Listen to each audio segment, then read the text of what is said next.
ಮೂಲ ವಸ್ತುಗಳ ಆವೃತ್ತಿ ವರ್ಗೀಕರಣ ಇಲ್ಲಿಯವರೆಗೆ ನಾವು ಎಲ್ಲಿ ತನಕ ಅಭ್ಯಾಸ ಮಾಡಿ ಓದಿಡಿಯೋದಕ್ಕೆ ನಾವು ಎಲ್ಲಿ ತನಕ ಅಭ್ಯಾಸ ಮಾಡಿದ್ದೀವಿ ಅಂದ್ರೆ ಆಧುನಿಕ ಆವೃತ್ತಿ ಕೋಷ್ಟಕದ ದೀರ್ಘ ರೂಪದ ಬಗ್ಗೆ ನಾವು ಅಭ್ಯಾಸ ಮಾಡಿದ್ದೆವು. Modern periodic table, long form of periodic table ಅಂತ ನಾವು ಕರಿತೇವೆ. ಹಿಂದಿನ ತರಗತಿಯಲ್ಲಿ ನಾವು ಕೂಡ ಪರಮಾಣುವಿನ ಇಲೆಕ್ಟ್ರಾನ್ನದ ಕೇಂದ್ರದ ಸುತ್ತಲಿನ ಕವಚಗಳು ಯಾವ ಪ್ರಕಾರದಲ್ಲಿ ಒಂದು ವಿತರಿಸಲ್ಪಟ್ಟಿವೋ ಆ ಇಲೆಕ್ಟ್ರಾನ್ಗಳ ವಿನ್ಯಾಸಗಳು ಒಟ್ಟು ಸಂಖ್ಯೆಯ ಮೇಲಿಂದ ನಿರ್ಧರಿಸಲಾಗಿದ್ದು ನಾವು ಅಭ್ಯಾಸ 9ನೇ ತರಗತಿಯಲ್ಲಿ ನಾವು ಮಾಡಿದ್ದೇವೆ. ಈಗ ಆಧುನಿಕ ಆವೃತ್ತಿ ಕೋಷ್ಟಕದ ರಚನೆ, structure of the modern periodic table ಅಂತ ನಾವು ಕರಿತೇವೆ. ಆಧುನಿಕ ಆವೃತ್ತಿ ಕೋಷ್ಟಕದಲ್ಲಿ 7 ಅಡ್ಡ ಸಾಲುಗಳು ಇವೆ. ಎಷ್ಟವ್ರಿ ಇದರೊಳಗೆ? ಇದು ಆಧುನಿಕ ಆವೃತ್ತಿ ಕೋಷ್ಟಕದ ಒಂದು ರಚನೆಯ ಬಗ್ಗೆ ನಾವು ಹೇಳಿದೆವು ಅಂದ್ರೆ ಇಲ್ಲಿ ಎಷ್ಟವಂದ್ರೆ 7 ಅಡ್ಡ ಸಾಲುಗಳವ. ಇಲ್ಲಿ ಏನು ನೋಡ್ರಿ, 1 2 3 4 5 6 ಮತ್ತು 7 ಅಡ್ಡ ಸಾಲುಗಳು. ಇಲ್ಲಿ ಎಷ್ಟವ್ರಿ? 7 ಅಡ್ಡ ಸಾಲುಗಳು ಇದ್ದಿದ್ದು ನಮಗೆ ಕಂಡು ಬರ್ತವೆ. ಇಲ್ಲಿ 1 2 3 4 5 6 1 2 3 4 5 6 7 ಎಷ್ಟವ್ರಿಲ್ಲಿ? 7 ಅಡ್ಡ ಸಾಲುಗಳು.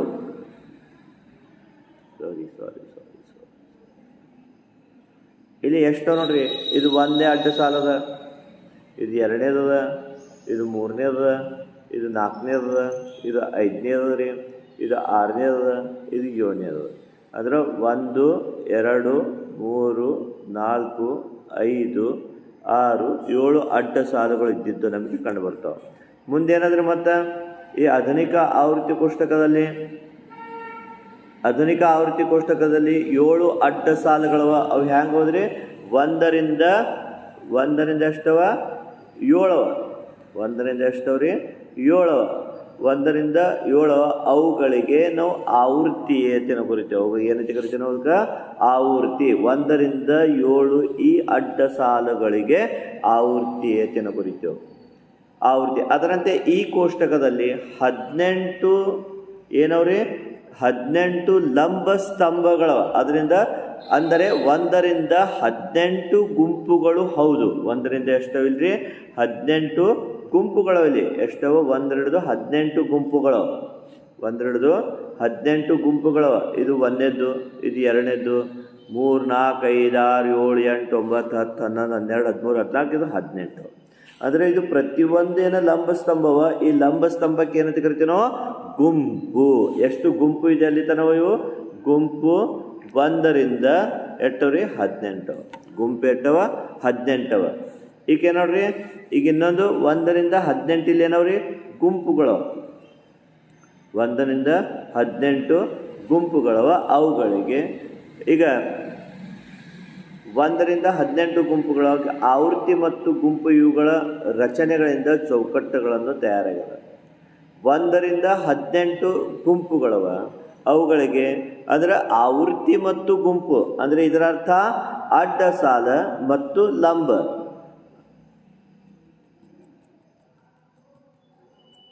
ಇಲ್ಲಿ ಅಡ್ಡ ಸಾಲುಗಳಿಗೆ ನಾವೇನಂತ ಕರಿತೀವಿ? ಇಲ್ಲಿ ಅಡ್ಡ ಸಾಲುಗಳಿಗೆ ಆವೃತ್ತಿ ಅಂತ ನಾವು ಕರಿತೀವಿ. ಲಂಬ ಸ್ತಂಭಗಳಿಗೆ ಏನಂತ ಕರಿತೀವಿ? ಗುಂಪು ಅಂತ ನಾವು ಕರಿತೀವಿ. ಏನು ಅಡ್ಡ ಸಾಲುಗಳಿಗೆ ಆವೃತ್ತಿ ಅಂತ ಕರಿತೀವಿ. ಈ ಪ್ರಕಾರವಾಗಿ ಗುಂಪು ಅಂತ ನಾವು ಕರಿತೀವಿ.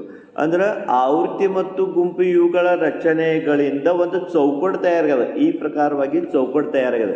ಇದು ಆವೃತ್ತಿ, ಇದು ಗುಂಪು, ಇವು ಎರಡೂ ಕೂಡಿ ಅಂತ ತಯಾರಾಗಿದೆ. ಒಂದು ಚೌಕಟ್ಟು ತಯಾರಾಗ್ಯದ. ಇವು ಚೌಕಟ್ಟು ತಯಾರಾಗಿದೆ. ಈ ಚೌಕಟ್ಟದ ಮೇಲಿಂದ ಬದಿಯಲ್ಲಿ ಸಾಲಾಗಿ ಪರಮಾಣು ಸಂಖ್ಯೆಯನ್ನು ತೋರಿಸುತ್ತಾರೆ.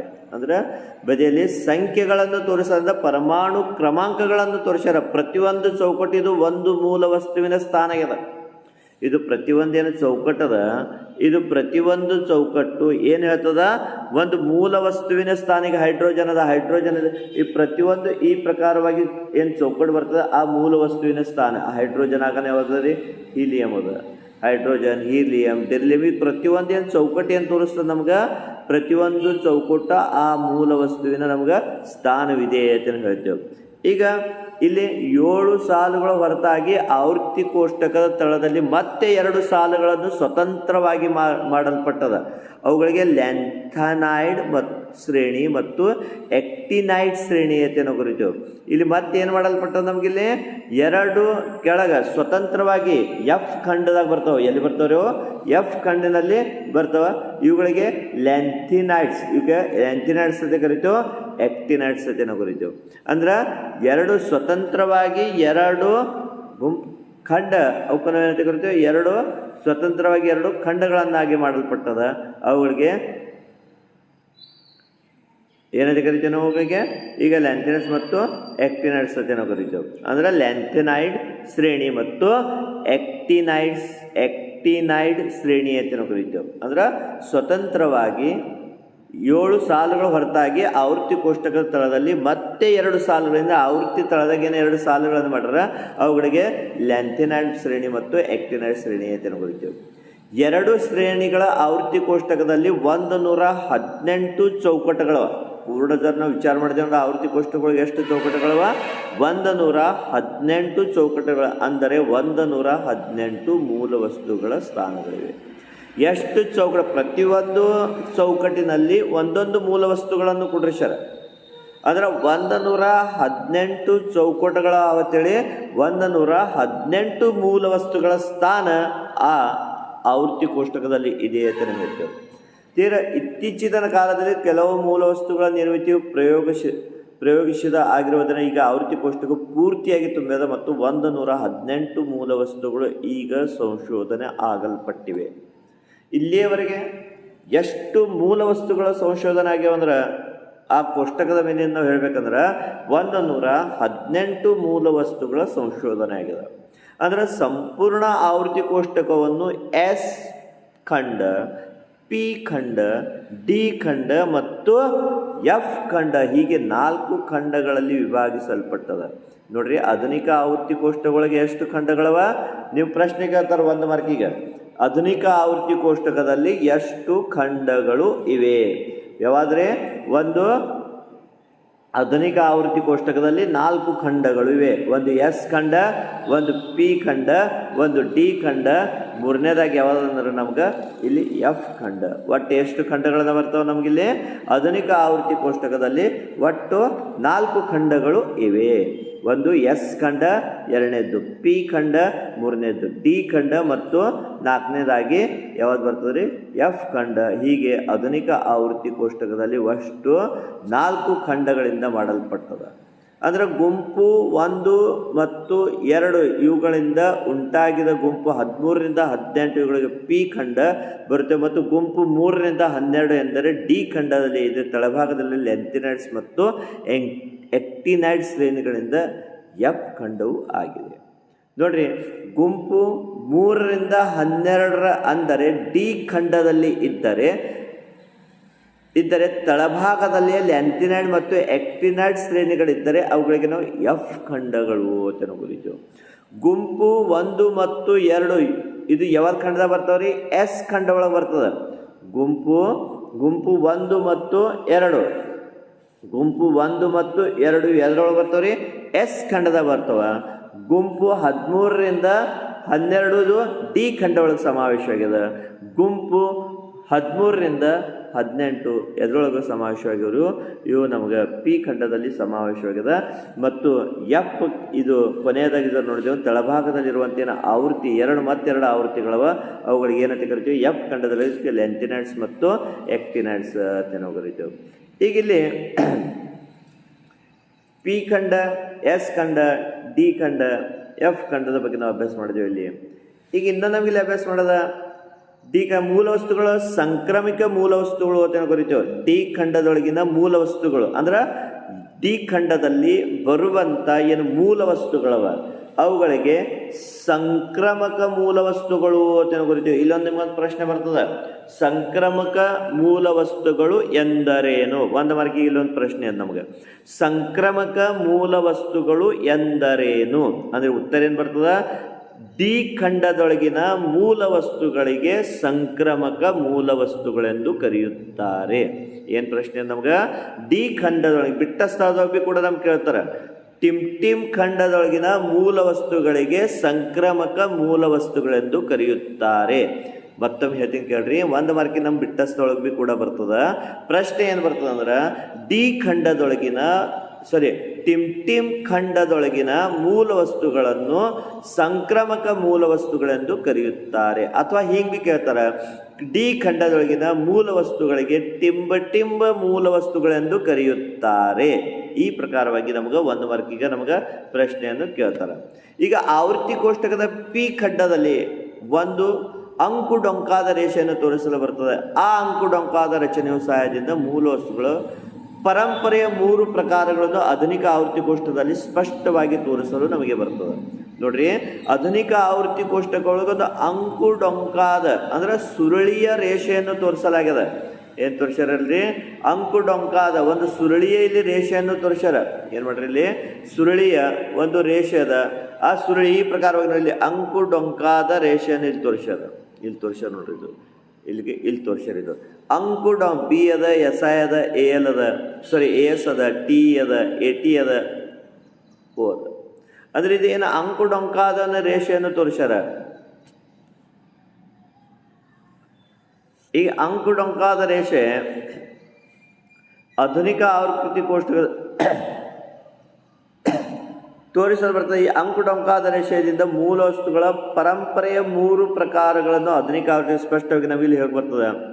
ಅಂಕು ಡೊಂಕಾದ ರೇಷೆಯ ದಂಡೆಯ ಬದಿಗೆ ಧಾತು ಸದೃಶ್ಯ ಮೂಲ ವಸ್ತುಗಳು ಇವೆ. ಅಂಕು ಡೊಂಕಾದ ರೇಷೆಯ ದಂಡೆಯ ಬದಿಗೆ ಏನವಲ್ರಿ, ಅವೆಲ್ಲದ ಧಾತು ಸದೃಶ್ಯ ಮೂಲ ವಸ್ತುಗಳಿವೆ. ಅಂಕು ಡೊಂಕಾದ ರೇಷೆ ಎಡಬದಿಗೆ ಎಲ್ಲ ಧಾತುಗಳಿಂದ, ಬಲಬದಿಗೆ ಎಲ್ಲ ಅಧಾತುಗಳಿದ್ದಿದ್ದು ನಮಗೆ ಕಂಡುಬರ್ತವೆ. ಅಂಕು ಡೊಂಕಾದೇನ ರೇಷೆ ಅದ, ಆ ರೇಷೆಯ ಎಡಬದಿಗೆ ಎಲ್ಲ ಧಾತುಗಳವ. ಎಡಬದಿಗೆ ಹೋದ್ರೆ ಅಂದರೆ ಎಲ್ಲ ಧಾತುಗಳವ, ಬಲಬದಿಗೆ ಎಲ್ಲ ಅಧಾತುಗಳಿದ್ದಿದ್ದು ನಮಗೆ ಕಂಡು ಬರ್ತದೆ. ಅಂಕು ಡೊಂಕಾದ ರೇಷೆಯಿಂದ ನಮ್ಗೆ ತೋರಿಸಲಿಕ್ಕೆ ನಮ್ಗೆ ಇಲ್ಲಿ ಬರ್ತದೆ. ಈಗ ಆಧುನಿಕ ಆವೃತ್ತಿ ಕೋಷ್ಟಕ ಮೂಲ ವಸ್ತುಗಳ ಎಲೆಕ್ಟ್ರಾನಿಕ್ ವಿನ್ಯಾಸದ ಬಗ್ಗೆ ನಮ್ಗಲ್ಲಿ ಅಭ್ಯಾಸ ಮಾಡೋದು. ಆಧುನಿಕ ಆವೃತ್ತಿ ಕೋಷ್ಟಕ ಏನದ, ಈ ಆಧುನಿಕ ಆವೃತ್ತಿ ಕೋಷ್ಟಕದಲ್ಲಿ ಇಲೆಕ್ಟ್ರಾನಿಕ್ಸ್ ವಿನ್ಯಾಸ ಏನದ, ಇಲೆಕ್ಟ್ರಾನಿಕ್ಸ್ ವಿನ್ಯಾಸ, modern periodic table, electronic configuration of the elements ಅಂತ ನಾವು ಕರಿತೇವೆ.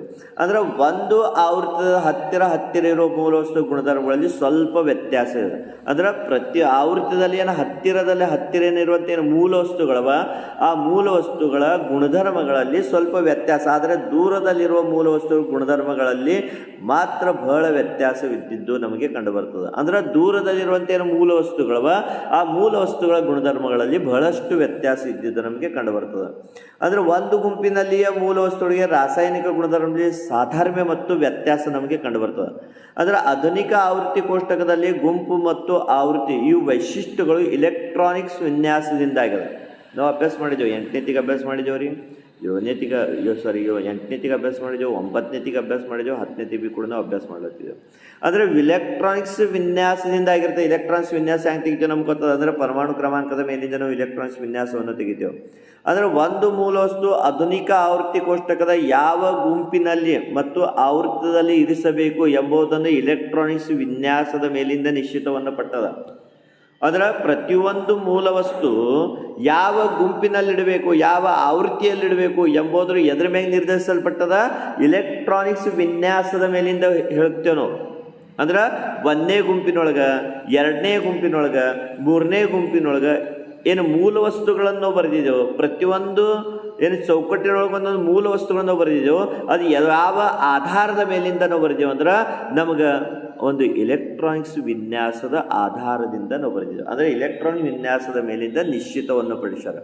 ಈಗ ಗುಂಪು ಮತ್ತು ಇಲೆಕ್ಟ್ರಾನಿಕ್ಸ್ ವಿನ್ಯಾಸ, ಗ್ರೂಪ್ಸ್ ಆ್ಯಂಡ್ ಎಲೆಕ್ಟ್ರಾನಿಕ್ ಕಾನ್ಫಿಗರೇಷನ್ ಅಂತ ನಾವು ಬರೀತೇವೆ.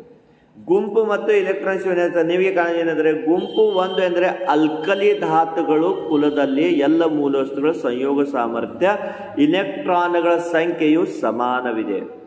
ಗುಂಪು 1ರಲ್ಲಿ ಇದು ಅಲ್ಕಲಿಯ ಧಾತುಗಳ ಕುಲದಲ್ಲಿಯ ಎಲ್ಲ ಮೂಲ ವಸ್ತುಗಳ ಸಂಯೋಗ ಸಾಮರ್ಥ್ಯ.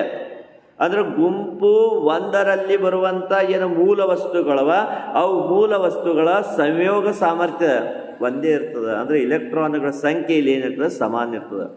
ಅದರಂತೆ ಎರಡನೇ ಯಾವುದೇ ಒಂದು ಗುಂಪಿನಲ್ಲಿ ಮೂಲ ವಸ್ತುಗಳನ್ನು ನೋಡಿದಾಗ ಅವುಗಳ ಸಂಯೋಗ ಸಾಮರ್ಥ್ಯ ಇಲೆಕ್ಟ್ರಾನ್ಗಳ ಸಂಖ್ಯೆ ಒಂದೇ ಸಮಾನ ಇರೋದು ನಮಗೆ ಇಲ್ಲಿ ಕಂಡು ಬರ್ತದೆ. ಉದಾಹರಣೆಗೆ ಬೆರಿಲಿಯಂ, ಮ್ಯಾಗ್ನೇಸಿಯಂ, ಕ್ಯಾಲ್ಸಿಯಂ ಈ ಮೂಲ ವಸ್ತುಗಳು ಗುಂಪು ಎರಡರಲ್ಲಿ ಅಂದರೆ ಅಲ್ಕಧರ್ಮೀಯ ಮೃದ ಧಾತುಗಳ ಕುಲದಲ್ಲಿ ಬರುತ್ತವೆ.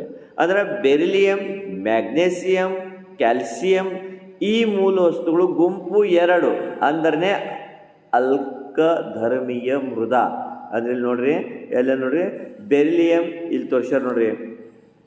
ಬೆರಿಲಿಯಂ, ಮ್ಯಾಗ್ನೇಸಿಯಂ, ಕ್ಯಾಲ್ಸಿಯಂ ಇವೆಲ್ಲ ಏನಂದ್ರೆ ಗುಂಪು ಎರಡರಲ್ಲಿ ಅಲ್ಕಧರ್ಮೀಯ ಒಂದೇನಂತ ಕರಿತೀವಿ ನಾವು ಗುಂಪು ಎರಡರಲ್ಲಿ ಸಮಾವೇಶವಾಗಿದ್ದು ನಮಗಿಲ್ಲಿ ಕಂಡು ಬಂದದ.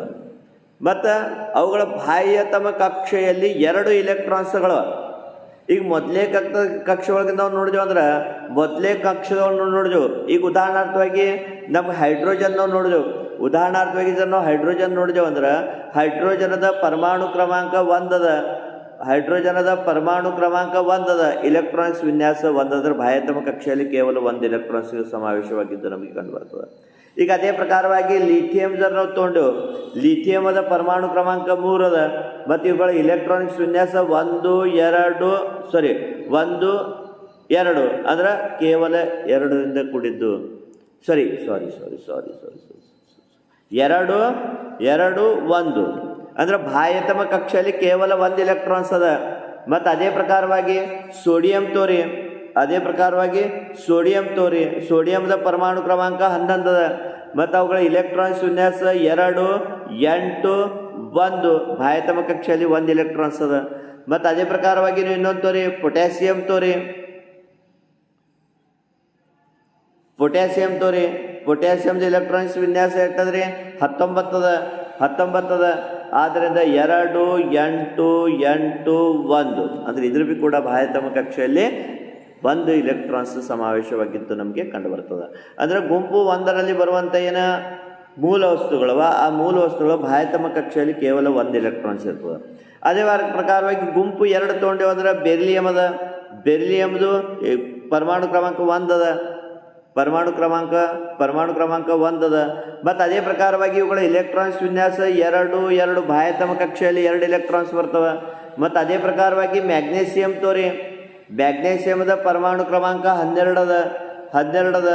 ಮ್ಯಾಗ್ನೇಸಿಯಂ ಪರಮಾಣುಗೆ ಇಲೆಕ್ಟ್ರಾನಿಕ್ಸ್ ವಿನ್ಯಾಸ ಬರ್ತದೆ ಅಂದರೆ 2 8 2 ಅಂದರೆ ಬಾಹ್ಯತಮ ಕಕ್ಷೆಯಲ್ಲಿ 2 ಇಲೆಕ್ಟ್ರಾನ್ಸ್ ಅದ. ಮತ್ತು ಅದೇ ಪ್ರಕಾರವಾಗಿ ನೀವು ಇನ್ನೊಂದು ಉದಾಹರಣೆಯನ್ನು ನಾವು ತೊಗೊಂಡೇವು ಅಂದರೆ ಕ್ಯಾಲ್ಸಿಯಂ ನಾವು ತೊಗೊಂಡೆವು. ಇನ್ನೊಂದು ಉದಾಹರಣೆ ಕ್ಯಾಲ್ಸಿಯಂ ನೀವು ತೊಗೊಂಡ್ರಿ. ಕ್ಯಾಲ್ಸಿಯಂದ ಪರಮಾಣು ಕ್ರಮಾಂಕ ಎಷ್ಟಂದ್ರೆ 20 ಅದ.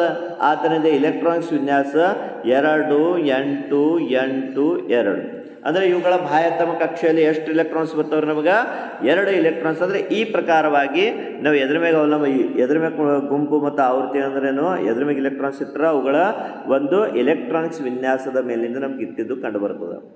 ಈಗ ಇನ್ನೊಂದು ಗುಂಪು 17ರಲ್ಲಿ ಅಂದರೆ ಹೆಲೋಜನ್ ಕುಲದಲ್ಲಿ ಬರುವಂಥ ಗುಂಪು 17ರಲ್ಲಿ ಅಂದರೆ ಹೆಲೋಜನ್ ಕುಲದಲ್ಲಿ ಬರುವಂಥ ಗುಂಪು 17 ಎಲ್ಲಂದರೆ ಇಲ್ಲದ ಗುಂಪು 17 ಯಾವ್ದು ಕುಲ ಅಂದರೆ ಹೆಲೋಜನ್ ಕುಲ ಅದ. ಗುಂಪು 17 ಹೆಲೋಜನ್ ಕುಲ ಅದ. ಅಂದ್ರೆ fluorine, chlorine, bromine, iodine, antimony, tin ಇವೆಲ್ಲ ಎದುರಾಗುತ್ತೆ ಗುಂಪು 17ರಲ್ಲಿ ಬರುವಂಥ ಮೂಲ ವಸ್ತುಗಳು. ಇವು ಏನದು ಗುಂಪು 17ರಲ್ಲಿಯೇ ಅಂದರೆ ಹೆಲೋಜನ್ ಗುಂಪಿನ ಕುಲದಲ್ಲಿ ಫ್ಲೋರಿನ್, ಕ್ಲೋರಿನ್ ಇತ್ಯಾದಿ ಮೂಲ ವಸ್ತುಗಳು ಬಾಹ್ಯತಮ ಕಕ್ಷೆಯಲ್ಲಿ 7 ಇಲೆಕ್ಟ್ರಾನ್ಸ್ಗಳು ಇದ್ದಿದ್ದು ನಮಗೆ ಕಂಡು ಬರ್ತವೆ. ಇಲ್ಲಿ ನೋಡಿ ಉದಾಹರಣಾರ್ಥವಾಗಿ ಗುಂಪು 17. ಈಗ ಫ್ಲೋರಿನ್ ನೋಡಿದೆವು ಅಂದ್ರೆ ಗುಂಪು 17 ಈಗ ಫ್ಲೋರಿನದ ಪರಮಾಣು ಕ್ರಮಾಂಕ ಎಷ್ಟಂದ್ರೆ 9 ಅದ. ಇವುಗಳ ಇಲೆಕ್ಟ್ರಾನಿಕ್ಸ್ ವಿನ್ಯಾಸ 2 7 ಎಷ್ಟರಲ್ಲಿ 2 7 ಅಂದರೆ ಎಷ್ಟಾಯ್ತು ರೀ ಟೋಟಲ್ 9 ಆಯಿತು. ಇನ್ನೊಂದು ಉದಾಹರಣೆ ತೋರಿ ನೀವು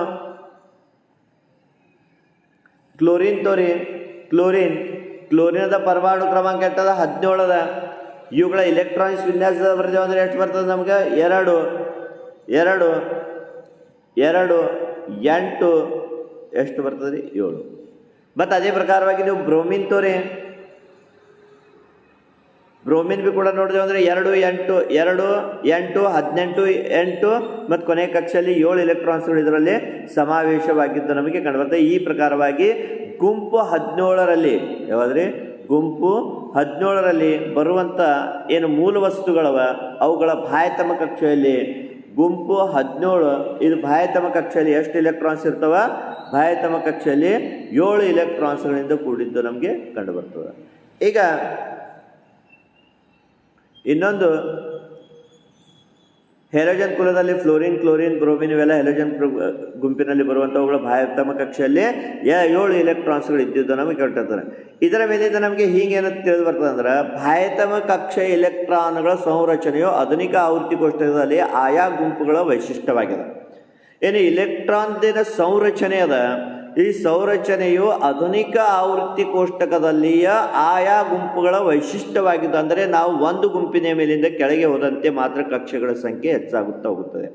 ಹ್ಯಾಂಗೆ ಗುಂಪಿನಿಂದ ಹೈಡ್ರೋಜನ್, ಹೆಲೋಜನ್, ಲಿಥಿಯಂ, ಬೋನ್ ಹ್ಯಾಂಗೆ ನಾವು ತೆಳಗೆ ಹೋಗ್ತೇವೆ, ಹೆಂಗೆ ನಾವು ಕೆಳಗೆ ಬರ್ತೇವೆ, ಹಾಗಾಗಿ ಏನಾಗ್ತದಂದ್ರೆ ಕಕ್ಷೆಗಳ ಸಂಖ್ಯೆ 2 8 8 1 2 2 2 8 ಹೀಗೆ ಈ ಪ್ರಕಾರವಾಗಿ ಕಕ್ಷೆಗಳ ಸಂಖ್ಯೆ ಏನಾಗ್ತದಂದ್ರೆ ಹೆಚ್ಚಿಗೆ ಹಾಕ್ಕೊತ ಹೋಗ್ತದೆ ಅಂತ ನಮ್ಗೆ ಹೇಳ್ತೇವೆ. ಈಗ ಆಧುನಿಕ ಆವೃತ್ತಿ ಕೋಷ್ಟಕದಲ್ಲಿ ಮೂಲ ವಸ್ತುಗಳು ಅವುಗಳ ಏರಿಕೆಯ ಪರಮಾಣು ಕ್ರಮಾಂಕಗಳನ್ನು ಮಂಡಿಸಲಾಗಿದೆ. ಲಂಬ ಸ್ತಂಭಗಳನ್ನು ಗುಂಪು ಅಂತ ಕುರಿತೇವೆ. ಒಟ್ಟು 18 ಗುಂಪುಗಳವ. ಒಂದು ಗುಂಪಿನಲ್ಲಿ ಮೂಲ ವಸ್ತುಗಳು ರಾಸಾಯನಿಕ ಗುಣದ ಸಾಧಾರಣ ವ್ಯತ್ಯಾಸದ ಅಡ್ಡ ಸಾಲುಗಳಿಗೆ ಆವೃತ್ತಿಯನ್ನು ಕುರಿತೇವೆ. ಒಟ್ಟು 7 ಆವೃತ್ತಿಗಳು. ಇವು ಬಿಟ್ಟ ಸ್ಥಳಕ್ಕೆ ಅಂತ ನೀವು ಅಭ್ಯಾಸ ಮಾಡಿರಿ, ಬರೋಬರದ. ಪರಮಾಣು ಕ್ರಮಾಂಕ 93ರಿಂದ 118 ಇವು ಮಾನವ ನಿರ್ಮಿತಿ ಆಗ್ಯಾವ ನೋಡ್ರಿ. ಪರಮಾಣು ಕ್ರಮಾಂಕ 93ರಿಂದ 118 ಏನು ಮೂಲ ವಸ್ತುಗಳು ಇದ್ರೊಳಗೆ ಆವೃತ್ತಿ ಕೋಷ್ಟಕ ಬರ್ದೇವು, ಅವು ಎಲ್ಲ ಮೂಲ ವಸ್ತುಗಳು ಮಾನವ ನಿರ್ಮಿತಿ ಆಗ್ಯಾವ. ಅಂದರೆ ಮೂಲ ವಸ್ತು ಕಿರಣೋತ್ಸರ್ಜಕ ಮತ್ತು ಅಸ್ಥಿರವಾಗಿದ್ದು ಅವುಗಳನ್ನು ಆಯುರ್ಮಾನವು ಬಹಳ ಕಡಿಮೆ ಇದೆ. ಅದನ್ನು ಮೂಲ ವಸ್ತುಗಳ ಆಯುರ್ಮಾನ್ಯತೆ ನೋಡ್ರಿ 93 93ರಿಂದ 118 93ರಿಂದ ಇಲ್ಲಿ ನೋಡ್ರಿ 93ರಿಂದ 118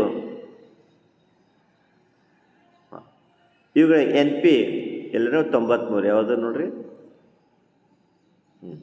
ನೆಪ್ಟೋನಿಯಂ ಇದೇನದೆ NP ಹಿಡಿದು ಇದರ 118 ಮೂಲ ವಸ್ತುಗಳನ್ನು ನಾವು ನೋಡಿದೆವು. ಯಾವುದು ಒಗ್ನೇನಿಸಿಯಂ ಇದೇನದ ಇವೆಲ್ಲ ಮೂಲ ವಸ್ತುಗಳು ಮಾನವ ನಿರ್ಮಿತಿಯಾಗೋ ಇದರ ಆಯುಷ್ಯ ಏನದ ಬಹಳಷ್ಟು ಕಡಿಮೆಯಾಗಿದ್ದು ನಮಗೆ ಕಂಡುಬರ್ತದೆ. ಉಳಿದಿದ್ದ ಪಾಠ ಆವೃತ್ತಿ ಕೋಷ್ಟಕದ ಬಗ್ಗೆ ಉಳಿದಿದ್ದ ಪಾಠ ನಾಳೆಗೆ ಹೇಳುವುದು.